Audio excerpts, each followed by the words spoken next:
Welcome back. Jayaprakash Narayana గారు, అసలు మీరు ఫార్ములా ఏంటి? ప్రధానమంత్రిని కలిసారు, సోనియా గాంధీని కలిసారు, ఏం డిస్కస్ చేయడం జరిగింది? ప్రధానమంత్రి సోనియా గాంధీ కావచ్చు, ఇలాంటి క్రిటికల్ ఇష్యూస్ మీద వాళ్లే మొదలు పెట్టారు. తెలంగాణ రాష్ట్ర ప్రక్రియను ప్రారంభిస్తామని హోంమంత్రితో ప్రకటన చేయించారు. ప్రకటన చేయించడం తప్పిదంగా భావిస్తూ ఉన్నారా? ప్రకటన చేయించిన తర్వాత పరిణామాలను కేంద్రం ఏ రకమైన దృష్టితో చూస్తూ ఉంది? గత జల సేతు బంధనం ఉపయోగం లేదు. ఏదో ఆనాడు పరిస్థితుల్లో వారు ఒక జడ్జిమెంట్కి వచ్చి మరి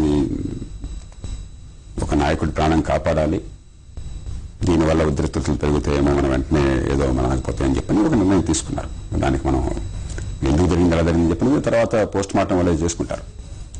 ఈవేళ మనం వచ్చిన పరిస్థితిని, ఉత్పన్నమైన పరిస్థితిని మనం పరిశీలించాలి.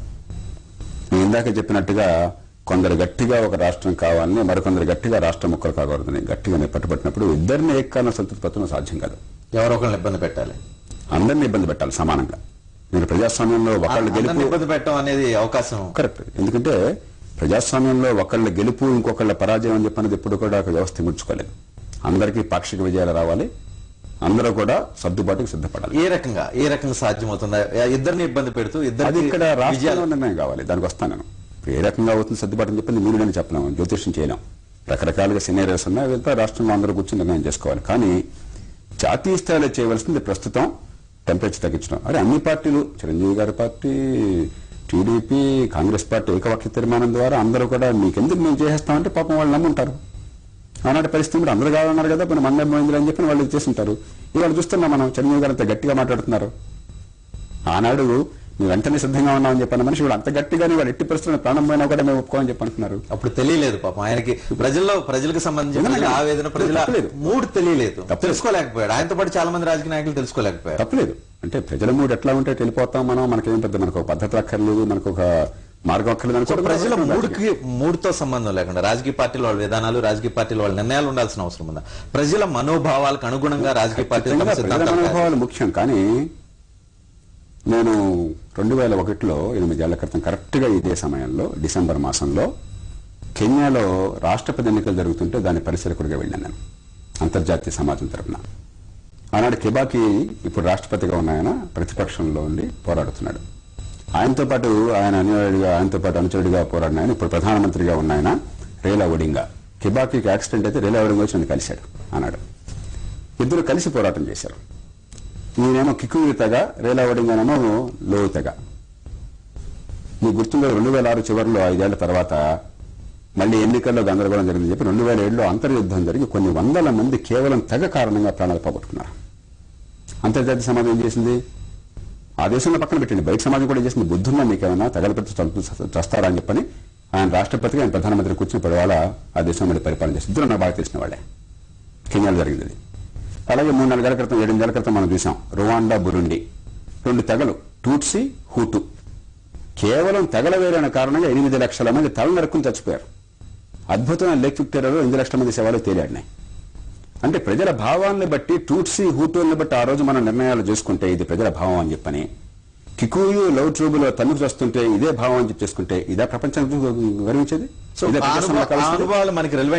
ఖచ్చితంగా ప్రజాభిప్రాయం దానికి కొంత విలువ ఉన్నది. కానీ బాగా ఉన్మాద దశలోనో ఉద్రేకావస్థలోనో ఉన్న ప్రజాభిప్రాయమే శిరోధార్యంగా రాజకీయం భావిస్తే అంతర్యుద్ధాలు, రక్తపాతం తప్ప వేరే మార్గం ఉండదు. ఖచ్చితంగా దాన్ని తగ్గించాలి, అందరికీ టెంపరేచర్ తగ్గించి కూర్చోబెట్టాలి. భారత ప్రభుత్వం మొట్టమొదటి చేయాల్సిన పని. జయప్రకాష్ గారు, 53 ఏళ్ల తెలంగాణ ఉద్యమం ఉన్మాదంతో కూడిందా, లేదంటే ఇప్పుడిప్పుడే పుట్టిన సమైక్యవాద? అన్నింటిలో కూడా ఎంతో కొంత ఉన్మాదం ఉంది. వాస్తవాలంతా మర్చిపోయినారు. నా దగ్గర బోల్డంత సమాచారం ప్రస్తుతం ఉంది. ఉదాహరణకి వెనుకబాటుతనం అని చెప్పని వాస్తవాలు మనం గమనించట్లా. ఇంత సింపుల్ గా చెప్పినంత ప్రతి జిల్లాలో ఈ రాష్ట్రంలో వెనుకబాటుతనం ఉంది, ప్రతి ప్రాంతంలో ఉంది. తెలంగాణ ప్రత్యేకం కాదు. ఖచ్చితంగా గ్రామీణ పేదరికాన్ని చూసినట్టయితే అందరికంటే వెనుకబడతానంది విజయనగరం జిల్లాలో 40.8% బీదరు. రెండో జిల్లా మహబూబ్నగర్ జిల్లా 39.7, తర్వాత అనంతపూరు, శ్రీకాకుళం, గుంటూరు, కర్నూలు, ఆ తర్వాత ఆదిలాబాదు, తర్వాత వరంగల్, తర్వాత విశాఖపట్నం, తర్వాత నల్గొండ, తర్వాత కృష్ణా జిల్లా వెనుకబడతాను. గ్రామీణ పేదరికం విషయంలో చూసుకుని ఎవరు అంగీకరించే పరిస్థితి ఉండదు. కృష్ణా జిల్లా మనకు వాస్తవాలు పట్టించుకోము. ఇదొక ఇండికేటర్.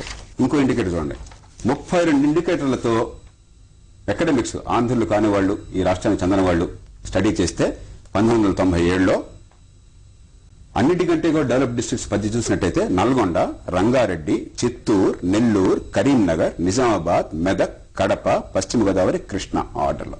కేసీఆర్ కి లెక్కలు చెప్తే అంగీకరించే పరిస్థితి అంటే ఇప్పుడు మీరు నేను చెప్తే అవుతుందా? వాస్తవాలు చూసుకోవాలి. ప్రతి జిల్లాలో వెలుగుపడతానే ఉంది. ప్రతి గ్రామంలో తూర్పు వీధి పడమ వీధి మంచి బోధనతో తేడా ఉంది. దళిత వారిలో ప్రతి ఊళ్ళో కూడా గందరగోళంగా ఉన్నాయి. ప్రతి ప్రాంతంలో వెనుకబడతానే ఉంది. పేదరికం ఈ దేశంలో ఈ రాష్ట్రంలో శాపంగా ఉంది.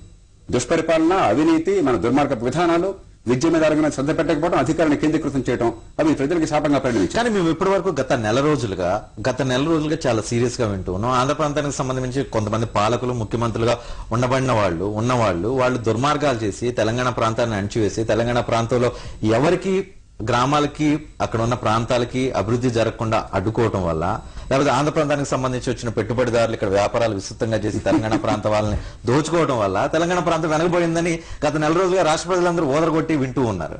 గత 9 సంవత్సరాల నుంచి బాగా వింటూ ఉన్నారు. నెల రోజుల నుంచి ఇంకా ఎక్కువగా వింటూ ఉన్నారు. దాన్ని ఏమనుకోవాలి? అంటే మనం నా సమస్యలకి మరొకటి కారణం అని చెప్పడం అంతకంటే తేలిక, అంతకంటే చవకైన పని ఇంకొకటి లేదు. ఒక కులం గాని, ఒక రాష్ట్రం గాని, ఒక భాష గాని, ఒక ప్రాంతం గాని నా సమస్యలకి కారణం వాడే. జర్మనీలో జూస్ చెప్పాడు హిట్లర్, ఈ జూల వల్లే, యూదుల వల్లే జర్మనీ మొత్తం నాశనం అయిపోయింది. యూదుల్ని సంహరిస్తే ఫైనల్ సొల్యూషన్, తుది పరిష్కారం వస్తే మన జర్మన్ జాతి బ్రహ్మాండంగా ఉంటుందని చెప్పన్నాడు. ప్రపంచం ఎందుకు చూసాం మనం.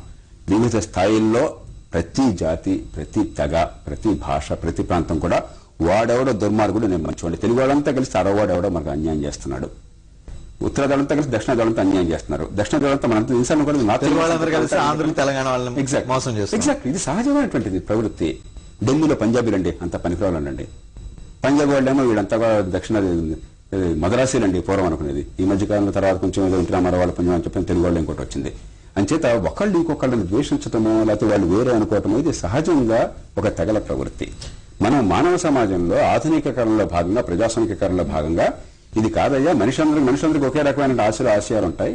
దీని నుంచి కొంచెం బయటపడి వాస్తవాలు ఆలోచించి అందరికీ న్యాయం చేసుకుందామని చెప్పి ఆలోచించాలి తప్ప రాష్ట్రాలు ఎన్నైనా కావచ్చు, ఒకటైనా ఉండొచ్చు, అది పెద్ద ముఖ్యం కాదు. మనకి ఇంకొకటి ద్వేషం పెంచడం కానీ, ఇంకొకటి మన సమస్య కారణం అనుకోవటం కానీ అది విజ్ఞాన లక్షణం కాదు. ఇంకొక మాట చెప్తాను. ఎవరైతే ఇటువంటి ఈ ప్రశ్న వేస్తాను. ఈవేళ రాయలసీమలో వెనుకబాటుతనం ఉంది అంటే అది తెలంగాణ వాళ్ళ వల్ల, లేకపోతే కర్ణాటక వాళ్ళ వల్ల, కోస్తాంధ్ర వాళ్ళ వల్ల, రాయలసీమలో ఉన్న నాయకులు, అధికారుల వల్ల వచ్చింది. కోస్తాంధ్రలో వెనుకబడుతున్న ఉందంటే ఉత్తరాంధ్రలో మరో చోటనో అక్కడ ఉన్న అధికారులు, నాయకుల వల్ల వచ్చింది. తెలంగాణలో వెనుకబడుతున్న ఉంది అని చెప్పంటే అక్కడ ఉన్న అధికారులు, నాయకుల వల్ల వచ్చింది. మీ నాయకుల్ని ట్రాన్స్ప్లాంట్ చేయట్లేదుగా మీరు. ఎన్నికయ్యేది వీళ్లేగా, అధికారులు, ఉద్యోగులు వీళ్లేగా, జరిగేది ఇదేగా. కాబట్టి మనం ఏది కూడా ఓవర్ స్టేట్ చేయకూడదు. కానీ జయప్రకాష్ గారు, మీరు ఏదైతే చెప్తున్నారు, మీరు చెప్తున్న మాటలు చాలా బాగున్నాయి. కానీ ఎవరైతే వేర్పాటువాదాన్ని సృష్టిస్తున్నారు, ఎవరైతే ఒక తెగకో లేకపోతే ఒక జాతికి వ్యతిరేకంగా, ఒక ప్రాంతానికి సంబంధించిన వ్యక్తులకు వ్యతిరేకంగా క్యాంపెయిన్ చేస్తున్నారు, ఉద్యమాలు చేస్తున్నారు, వాళ్ళు దొంగల్లాగా చిత్రీకరించబడుతూ ఉన్నారు, చిత్రీకరించే పని చేస్తున్నారు, వాళ్ళని మార్చే ప్రయత్నం, కేసీఆర్ లాంటి వాళ్ళని మార్చే ప్రయత్నం చేయాల్సిన అవసరం ఉంది. ఒక వ్యక్తిని మారిస్తే ఆ ప్రాంత ప్రజలకి ఖచ్చితంగా ఎడ్యుకేట్ చేసే అవకాశం.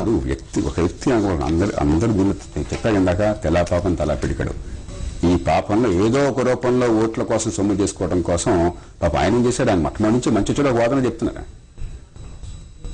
కానీ సందర్భాన్ని బట్టి వాదన అటు ఇటు చెప్పి ఏది పడితే చెప్పి గందరగోళం చేస్తున్న వాళ్ళు ఉన్నారే. ఈవేళ ఒక వాదన, రేపు ఇంకొక వాదన, ఎల్లుండి ఇంకొక వాదన, ఈవేళ ఈ కులం, రేపొద్దున ఇంకొక కులం. సమస్య అక్కడొచ్చింది. జాతీయ జీవన స్రవంతిలో కీలకంగా ఉన్నటువంటి పార్టీలు, కాంగ్రెస్ పార్టీ లాంటి పార్టీ రోజుకో పంథ, ప్రాంతానికో పంథ, రాష్ట్రానికో పంథ, తమిళనాడులో ఒక మాట, కర్ణాటకలో ఉపరాష్ట్రానికి ఇంకో పంథ.